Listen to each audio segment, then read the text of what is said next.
ওর কথাগুলি শুনেন, তারপর বলতেছি।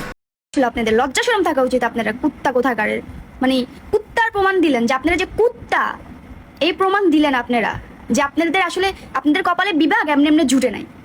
মানে আপনারা যে কেমন, এই যে মানুষ এই ভিডিও দেখেই বুঝে গেছে আপনারা যে কেমন। মেয়ে মানুষদের সম্মান দিতে জানেন না। ছি, লজ্জা থাকা উচিত আপনাদের নোয়াখালীবাসীদের। ছি ছি, থু থু। কি লেভেলের নিচু হইলে কুত্তার বংশ, এরা হলো কুত্তার বংশ, বুঝছেন? এগুলো কুত্তার বংশ। কুত্তার বংশ না হইলে একটা মেয়েকে এভাবে অসম্মান করে না কেউ, আমার জানা মতো। অভদ্র ঘরের ফ্যামিলি এরা। মানে একটা ভদ্র ঘরের ছেলে মেয়ে এইভাবে কথা বলতে পারে না, একটা মেয়েকে অসম্মান করে কথা বলতে পারে না। ভাই, এটা আমার বোনের মতো। সে কি করছে? সে কে এমন করছে? তোরা একটা ছবি পোস্টার লাগাইয়া রে ফালতু কথা বলতেছস। লজ্জা শরম থাকা উচিত তোদের। কুত্তা তোদের জন্ম দিছে রে। হ্যাঁ, মেয়েদের সম্মান দিতে জানোস না? তোদের কুত্তাই জন্ম দিছে, রাস্তাঘাটে জন্ম হয়েছে তোদের। তোদের চেহারা দেখলে বোঝা যায় স্যাঁচরা কোথাকার কুত্তিকা। মানে চেহারাগুলাই লাগে কুত্তার মতো, যেমন কুত্তাই মাত্র জন্ম দিয়া ফায়দা করছে এদেরকে।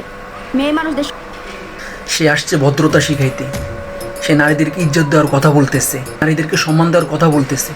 ওর যে অবস্থা, আমার তো মনে হয় মনে করে দৌড়ায় শাহবাগ থেকে চলে আসছে। হ্যাঁ, ওই আমাদের নোয়াখালীর যে ভাইগুলো ছিল তাদেরকে যে পরিমাণ খারাপ ব্যবহার করলো, এটা তো মুখে নেওয়ার মতো ভাষা না। ওই তো, এটা তো মুখে নেওয়ার মতো ভাষা না। তুমি কেমনে পারলা আবার এসব মানুষদেরকে নিয়ে কথা বলতে?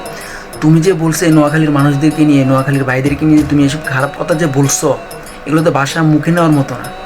তো তুমি তো একজন ভদ্রঘর, আমার মনে হয় যে অভদ্র সন্তান। তোমার তো মনে হয় জন্ম তো মনে হয় আমার মনে হয় ভালো মানুষ দেয় নাই।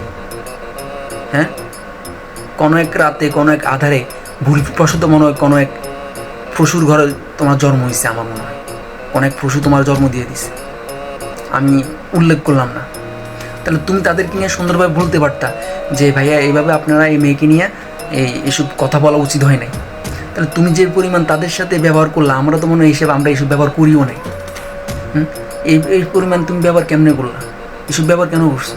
তুমি তাদেরকে বুঝাতে পারতা, ভালোভাবে একটা বলতে পারতা। তুমি সেভাবে না বলে তুমি আজে বাজে তুমি খারাপ মন্তব্য করতেছো, আজেভাবে খারাপ কথা বলতেছো। তোমার বোনের ইজ্জত, তোমার বোন লাখো পুরুষের ভিতরে ডলারলি করতে চাইতেছে, তখন ইজ্জত ছিল না। হ্যাঁ, আর এখন 2-3টা কথাবার্তা বলছে আর কি, এখন ইজ্জত হয়ে গেছে গা। আর তোমার যে অবস্থা, তোমার যে শরীরের যে পরিস্থিতি, মাথার ভিতরে মনে করো যে কুত্তার পুটকির মতো মনে করো তোমার মাথার ভিতরে চুলের অবস্থা, মাথায় না ওড়না, বুকে না ওড়না।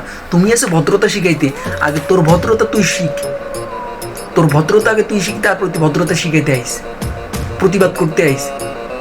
তোর যে অবস্থা, তোর দেখলে তো এমনিতে মনে কর যে পোলাপান শাহবাগি কইবে। ইউ ব্লাস্টার্ড, ইউ ব্লাডি ঘাস।